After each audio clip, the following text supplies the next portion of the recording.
पूज्य गुरुदेव भगवान के श्री चरणों में कोटि कोटि प्रणाम। पूज्य बापूजी के प्रेरक जीवन प्रसंग।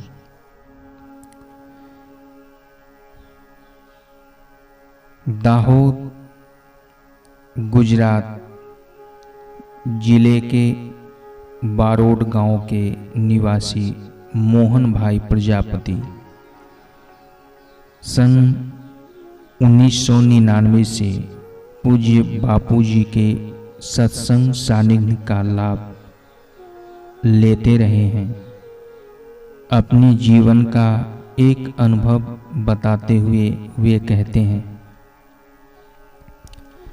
पहले मैं रिक्शे से आजीविका चलाता था और गुटखा, बीड़ी, सिगरेट, दारू, मांस सेवन आदि वैष्णो में डूबा रहता था।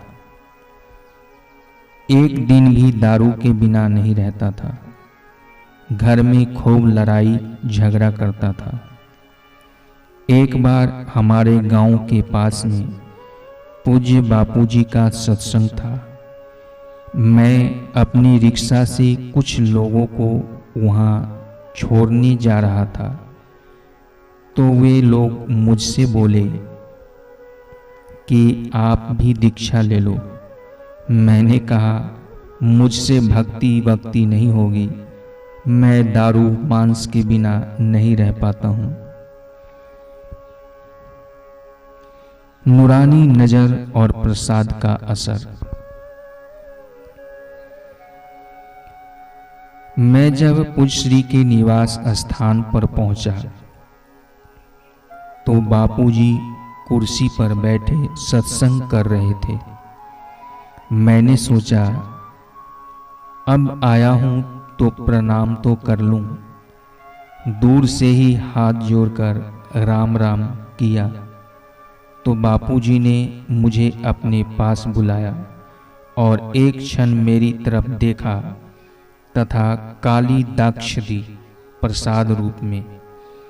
जैसे ही मेरे ऊपर उनकी दृष्टि पड़ी वैसे ही मेरे विचार बदल गए। मन में खूब शांति और आनंद आने लगा। मैंने प्रसाद खा लिया। उसके बाद जब मैं दारू पीता तो रात को बापूजी सपने में आते और गुस्सा करते कि तू दारू पीता है, खबरदार। अनोखा तरीका देखा मैंने किसी को सुधारने का। न मैं उनका शिष्य था, न शराब छुड़ाने की प्रार्थना की थी और न मैं चाहता था कि मेरी शराब छूटे। पर उस दिन मैंने प्रत्यक्ष देखा कि संत बिना किसी कारण के सबका हित करते हैं। जो एक बार उनके पास आ जाता है उसका वे किसी न किसी निमित्त से कल्याण कर ही देते हैं। बापूजी का आश्रम तो भगवान का धाम है।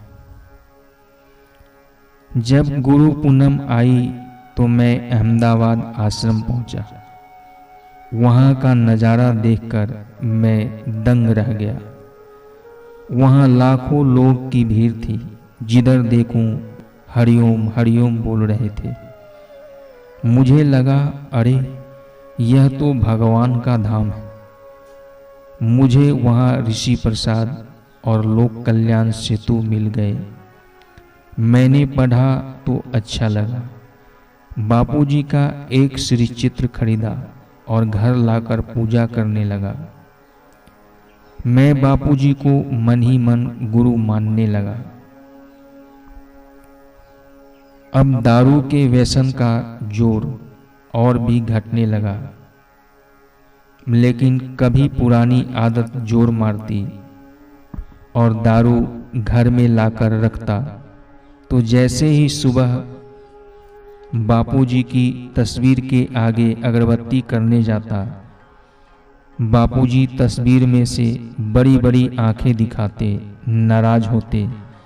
मैंने जीवन में ऐसा चमत्कार न कभी देखा था न सुना था। मैंने अनुभव किया कि बापूजी बहुत महान संत है और मैंने निश्चय कर लिया कि मैं इन्हीं से मंत्र दीक्षा लूंगा। मन में खुशी और घर में खुशहाली छा गई। कुछ समय बाद पूज्य श्री गोधरा पधारे तो मैंने वहां दीक्षा ले ली और पूनम दर्शन का व्रत ले लिया। जब पूर्णिमा आती उस समय कोई बड़ा सा काम मिल जाता और दर्शन के लिए आने जाने हेतु मेरे पास पैसे अपने आप आ जाते। दीक्षा के बाद घर में खुशहाली और मन में प्रसन्नता आने लगी। मेरा 5 लाख रुपए का कर्ज भी उतर गया। खुद का घर बनवा लिया और जमीन गाड़ी आदि ले ली तथा घर के झगड़े भी खत्म हो गए। अब मुझे पूज्य बापूजी के सत्संग ज्ञान के प्रचार की एवं अन्य जो भी सेवा मिले वह कर लेता हूँ।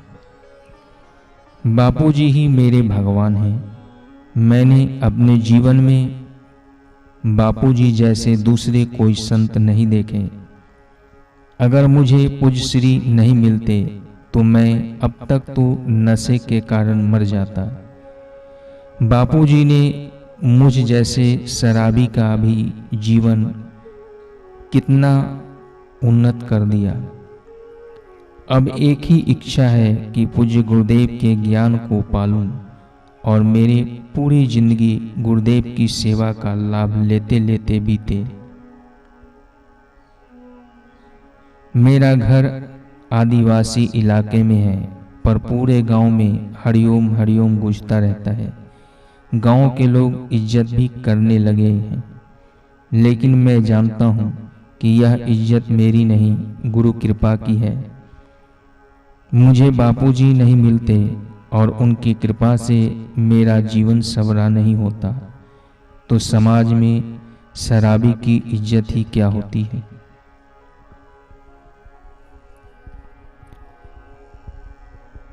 जितने महान उतने सरल। एक बार बापूजी लिमरी जिला दाहोद गुजरात पधारे थे। वहां पूज्य श्री सुबह घूमने के लिए निकले। रास्ते में एक घर आया। बापूजी वहां रुके और उसमें रहने वाले आदिवासी का हालचाल पूछा। वह तो दंग रह गया। बोला, आप इतने बड़े संत और मेरे घर पर। बापूजी बोले, वह सब ठीक है, अब यह लो प्रसाद। प्रसाद देने लगे तो वह व्यक्ति सिकुड़ते हुए बोला, बापूजी हम तो गरीब हैं, बहुत दुखी हैं, रोगों से पीड़ित हैं। पूज्य श्री, सब ठीक हो जाएगा, यह प्रसाद लो। कुछ दिन बाद उसकी सारी समस्याएं दूर हो गई। जब दोबारा बापूजी वहां पधारे तो अन्य लोगों ने भी बताया कि हमको पिछली बार प्रसाद मिला तो हमारे रोग शोक मिट गए, घर में सुख समृद्धि आ गई। सड़क पर जितने लोग खड़े रहते थे, गुरुदेव सबको अपने हाथों से प्रसाद देते थे। जितने महान हैं उतने ही सरल हैं बापूजी।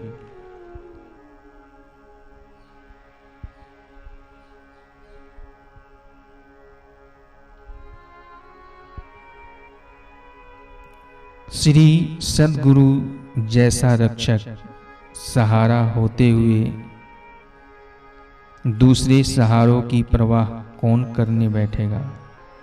मन में संकल्प होने मात्र से मनचाहा पाने वाली